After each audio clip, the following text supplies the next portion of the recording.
Good morning, ladies. All right, this is being put out for the Facebook coloring book Keep It Clean group, and the challenge was to do a coloring book page with flowers. Anything that had a flower on it, and it just had to be a blue flower, and you had to use 2 or more colors blending on the flower itself. So these are the Prismacolors I'm using. Colorless blender, and then peacock blue, blue slate, powder blue.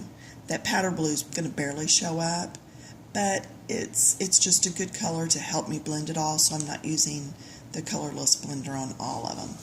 This is what I've done. In the interest of time, I have gone ahead with my medium that I'm using, which is the slate blue, and I've done all that. Then I'm going to come in with the light, and a lot of times I'll work from one end to the other. I'm just doing this different this time just to show you there's different ways of doing it. It's whatever floats your boat, works the best for you at the time. So there, that blue is in. There's barely any difference between it and the one before it, but yeah, look at those tips. Those show quite a bit of difference, but there's just not a whole lot of difference there. Alright, then I come in with my darkest. Now this one's really dark, so the way I'm laying it in is I'm going down and then pulling up. It's almost like a brush stroke, pulling up so that it lifts and is not as dark at this end where it's coming towards me. Because if I just put it on there like I did the last one, it's going to be really harsh, dark, and leave a line.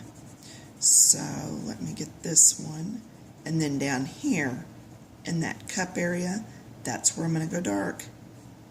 See how it kind of feathers out there now?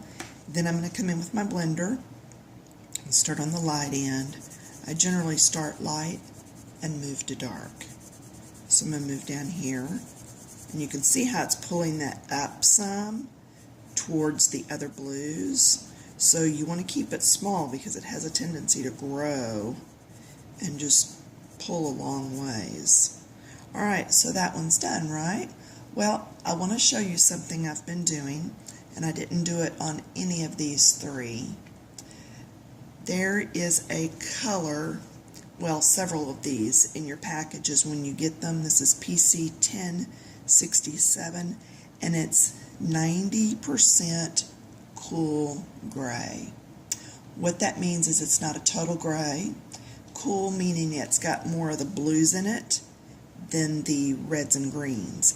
Now, I have to be very careful putting this in because it will grow. But do you see how I put it just in that, just down in the corner? I'm going to do the same thing here and here, because that's the deepest areas, and then a little bit here. And I'm going to just go ahead and put it in all these real quick. I don't want to go too quick and mess it up, but I don't want the video to time out like it has in the past on me because I take so long doing things to show you. But I want you to see it. Okay, so I've done that. Now I'm going to come back with the blender and just keep it right there in that spot. Notice I'm not going up and down the whole length. I want it to stay right down there in the deep areas.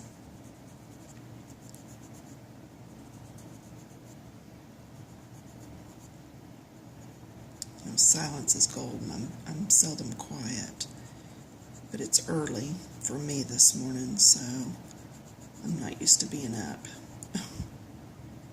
Not if I can help it anyway. Depends on what I'm doing each day. If I'm subbing at the Learning Center or teaching my ladies painting or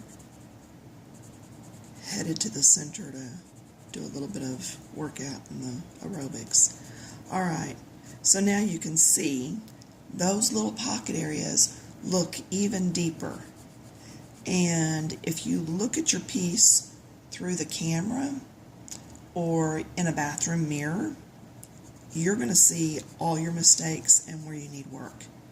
It's just because when you're sitting here working on it, you're right on top of it, and you don't necessarily see every little thing. Now I'm going to come back in with the medium color, because as I look through the camera, I see a little line right here. And so I'm going to go this way and try to get rid of that. And it worked pretty good. So, alright, so that was that.